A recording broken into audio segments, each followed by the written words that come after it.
Il y a des gens qui ont un si petit cœur, un cœur si étroit, qu'ils aiment à dire « j'appartiens à Paul et Paul m'appartient », 1 Corinthiens 1,12.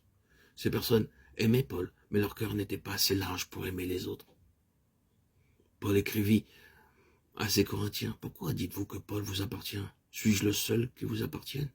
Il n'en est pas ainsi.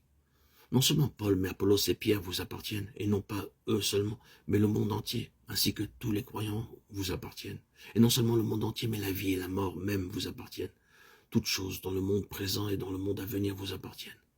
Bref, tout est à vous. 1 Corinthiens 3, 21. Chers amis, frères et sœurs en Christ, votre cœur est-il assez large pour comprendre cela? Cependant, il y a des personnes qui, de nos jours, ont une ligne de pensée difficile à saisir, disant « Oh oui, oui, nous sommes d'accord avec tout ce que vous avez dit. Ils sont très bien et convenables. Mais pour des raisons qui nous sont propres, nous aimons encore dire « Nous sommes de Paul ». Ah, je trouve difficile d'aimer de telles personnes. Cependant, je prie le Seigneur qu'il m'accorde sa grâce et son amour du calvaire dans une plus grande mesure, afin que je puisse aimer aussi de telles personnes et trouver quelques raisons de leur pardonner. Peut-être ne pensent-elles pas diviser le corps de Christ, mais veulent-elles simplement avoir un nom, afin de s'identifier avec une assemblée locale? Que le Seigneur les conduise par ses mains douces dans ses voies parfaites.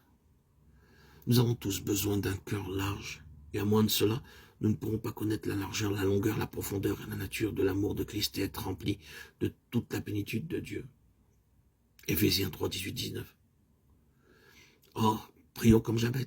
Ô Seigneur, étends mes limites, élargis mon cœur. Rappelez-vous et considérez cet enseignement. Nous pouvons élargir nos limites ou notre tente. Nous devons connaître l'élargissement de deux manières, intérieurement et extérieurement. L'apôtre Paul écrivait aux Corinthiens, notre cœur s'est élargi, 2 Corinthiens 6, 11. Ici, il s'agissait de l'élargissement intérieur. À moins que nous ne soyons élargis intérieurement, notre élargissement extérieur sera peu bénéfique. Acte 6, 1.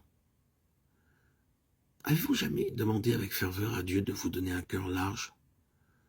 Lorsque vous avez un petit cœur, vous pensez le plus souvent à vous-même, ou tout au plus à votre famille,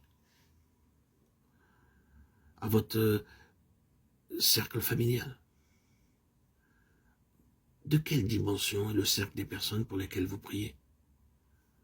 Ceci peut être une indication pour connaître la dimension de votre cœur.